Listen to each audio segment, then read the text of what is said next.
Well, here we go then for the final day of the national hunt season. And it will be well done to Dan Skelton for climbing to the very top of the tree after going so close in recent years. Sandown Park is the venue, as always for the finale, so let's get a few out of the way before we check in with Caroline at Navan. Quite the most interesting race is the Oaksey Chase, if not the strongest renewal I can remember. There's a couple that will be setting the pace from the off, namely Doyen Quest and the selection, Matterhorn. But Doyen Quest's mild-May run at Aintree last time out was marked by some fencing errors, so Harry Skelton will need to put in a spot-on round of jumping to win this. That said though, his run in the Esher Chase, here in December was better. So I would expect a decent contest between these two, with Gary and Josh Moore's Blow Your Wad also likely to be bang in the mix. Matterhorn to prevail at the expense of Doyen Quest, with Blow Your Wad trying to separate the two. For the Gold Cup, I do think this race looks lined up for Tom Lacey's Montregard. Withdrawn from the Scottish National last week, when the heavy ground wasn't in the game plan, we can assume that he's fully tuned up for this marathon event and still looks well weighted from my desk. For all that, the same can be said of Fergal O'Brien's Indoor, also taken out of the Scottish National last weekend. And this pair have some previous from a handicap at Ascot in January, where Montregard was second, 3.5 lengths to the good of Indoor in third.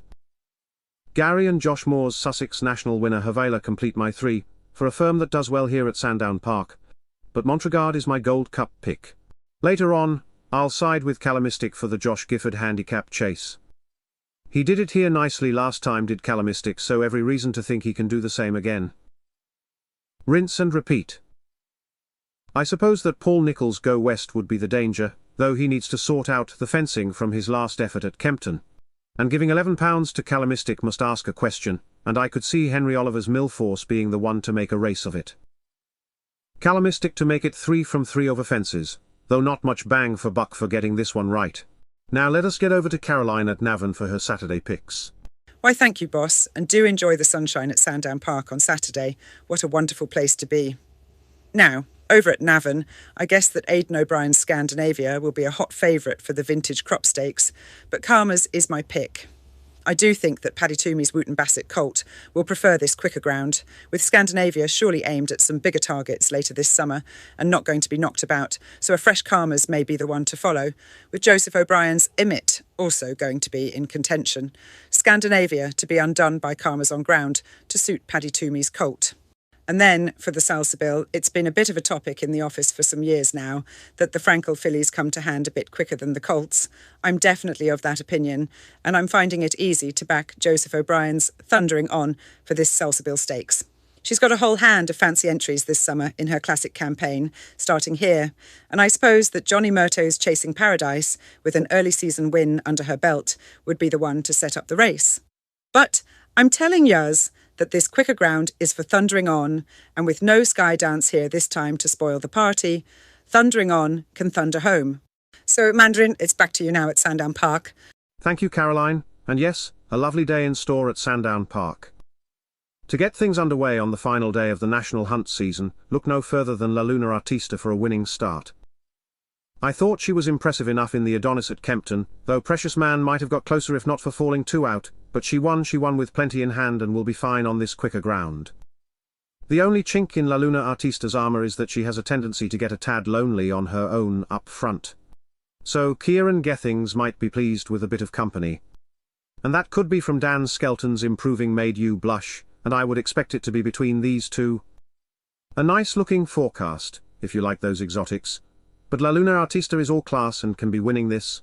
Our next goes off in the feature, the Celebration Chase. It takes a brave man to bet against John Bon here at Sandown Park, but I'll be that man on Saturday and say that Thistle Ask is going to ruin John Bon's day. Of course, Nicky Henderson's stable star John Bon has just about as impeccable a record as you could find in national hunt racing, a winner of 12 Grade 1s, and never out of the top 2 in a 29-race career is just about as good as it gets. But has he met his match in Thistle Ask? Well, although John Bon skipped Aintree this year, it does look to me that Thistle Ask has been freshened up for this Grade 1, and he's sure to be setting the fractions from the front, so with quicker ground the order of the day. Could John Bon just get caught too far back? A gamble, I know. But on a big day for Dan Skelton this would be the icing on the cake, so I'll take the exuberant Thistle Ask to dominate from the front, and just keep John Bon out. Earlier on the Sandown card, Paul Nicholls' Manila Yoga could not have been more impressive than when winning at Taunton last time out, and can go in again here. Admittedly, as a long odds-on shot, that Taunton result was the expected one. But you can only beat what is put in front of you, and he did that in fine fashion. Third in the triumph at the Cheltenham Festival is rock-solid form in anyone's book, and getting a decent weight for age allowance looks to put the ball in the court for anti-post favourites, Cadastral and Cosmic Connection. Both Dan Skelton's Charge and Chris Gordon's Cosmic Connection have claims, but on this sound surface, and Harry Cobden taking up the reins, Manila Yoga must be the one to follow. And now, let us get back to Caroline at Navan. Thanks, boss, and in the committed stakes. Well, I must tell yours that I cannot wait to see how Aidan O'Brien's Charles Darwin has trained on this year. So impressive in the Norfolk Stakes at Royal Ascot last June, where he went off like a bullet, but looked to have run his race, coming up to the 2 furlong pole until Ryan Moore found there was plenty more to come when he pushed the button. A beautifully proportioned sprinter, I am so much wanting to see how he shapes up on this first run of the campaign. I'd be thinking that Jessica Harrington's Kindergarten would be close, but if Charles Darwin has found any amount of improvement, he'll be hard to beat on this going. And back to you at Sandown Park. Thank you, Caroline, and last but not least, Cabral du Matin lines up in the select hurdle. One of the horses to watch this season, Dan Skelton's Cabral du Matin is the one to beat in this Grade 2. I thought he ran an absolute blinder in the Stayers Hurdle at the Cheltenham Festival, considering his relative inexperience at the top level, and may well have come out on top until the tank emptied up the hill.